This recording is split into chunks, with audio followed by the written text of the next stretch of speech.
Hi, my name is Amber Weller, and I want to share something with you today that is of huge relevance to your life. So, the first thing I want you to do is imagine the way you would feel if you couldn't think. Okay, so some of you are probably sitting here like, girl, I can't think right now. I don't know what you're asking. I don't know what you just said. What's going on? And that is exactly how I wanted you to feel, because you're confused, and confusion is frustrating. When you don't know what's going on, you can't process things, that feeling is very frustrating. Now, I had you confused for a few seconds, but imagine feeling that way for your life. That's your reality. Every day, all day, that's how you feel. Keep that in mind, okay, as I introduce this study to you. So, there was a study conducted on both male and female participants aged 55 to 75. And they were led through a series of tests. Some were physical, some were mental. A physical one, for example, was a 30-second chair test where they had the participants sit down on the chair and stand back up over the course of 30 seconds. And then at the end, they measured their energy expenditure, heart rate, and things of that nature so that they could gauge their physical fitness. And then they ran them through cognitive exercises where they would put very simple tasks, things that you and I haven't done since we were small children in school, but they would have them put things in ascending and descending order, just simple things like that. And they had memory tests done where, let's say I say a bunch of things out loud and then you have to repeat them back to me, either verbally or you have to write them down and see if you remember what I said or what you heard. And then they also handed out questionnaires or surveys and asked them questions about these participants, their lives. So how often do you exercise? How is your health? Any diseases? Things of that nature. And so they took all of these results.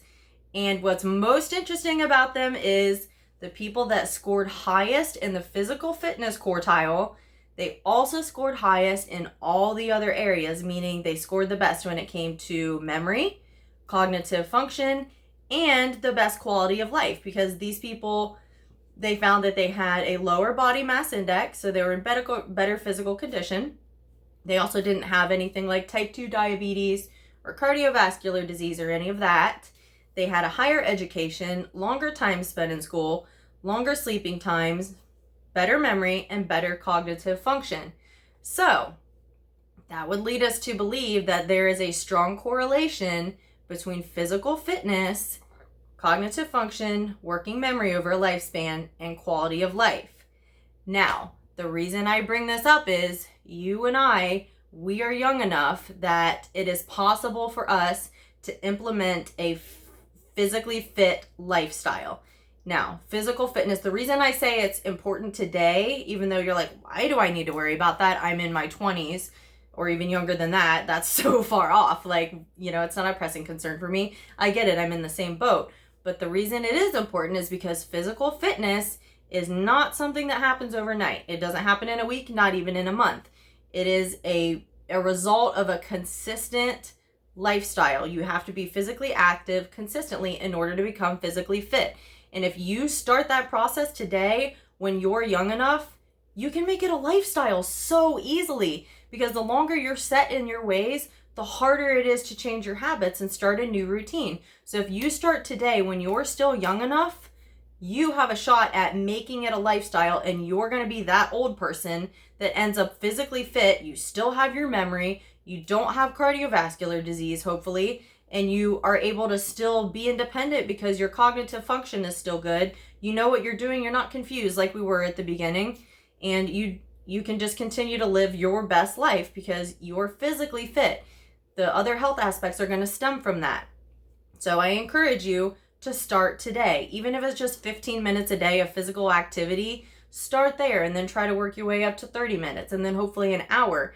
And don't even just take my word for it. I want you to just try it and see how you feel, because I'm a personal trainer and I see it time and time again where people getting started is the hardest part. They have a million excuses. When you want an excuse, you can always find one. And it's one thing after another why they can't get started. But I promise you, after you get over that initial hump, it's smooth sailing from there, because the hardest part is already done. It's already behind you. and you will feel better. If you have brain fog, confusion, watch that lift. Now I want to tell you a really quick, super sweet but sad story. A girl about our age in her 20s in college went to visit her grandmother, and she has dementia, so she doesn't know her. And when she chatted with her, visited with her, and then she went to leave, and her grandma said, "I love you." And the girl turned around. She's like, "You know who I am?" And she said, "No, but I know that I love you."